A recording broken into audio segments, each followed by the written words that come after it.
মার্কিন president Donald ট্রাম্পকে লক্ষ্য করে 50 মিলিয়ন ইউরো পুরস্কার ঘোষণার একটি বিল ইরানের পার্লামেন্টে পর্যালোচনার পর্যায়ে রয়েছে বলে জানা গেছে। প্রস্তাব অনুযায়ী ইরানের শীর্ষ নেতা ও সামরিক কমান্ডারদের হত্যার প্রতিশোধ হিসেবে কেউ ট্রাম্পের বিরুদ্ধে ব্যবস্থা নিলে এই অর্থ দেওয়ার কথা বলা হয়েছে।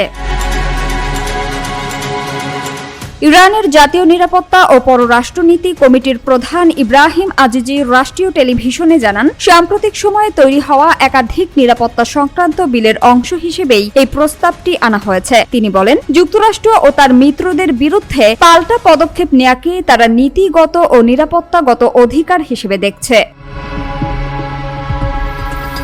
প্রস্তাবিত বিলে বলা হয়েছে, যদি কোনো ব্যক্তি বা আইনগত প্রতিষ্ঠান ওই ঘোষিত মিশন সম্পন্ন করে তবে তাকে 50 মিলিয়ন ইউরো পুরস্কার হিসেবে দেয়া হবে। বিষয়টি বর্তমানে আইন প্রণেতাদের আলোচনার পর্যায়ে রয়েছে এবং চূড়ান্ত সিদ্ধান্ত এখনো হয়নি।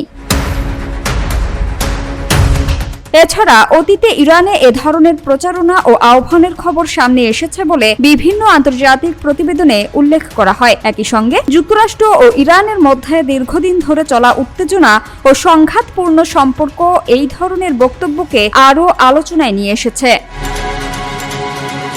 সামিয়া সুলতানা, ঢাকা ওয়াচ।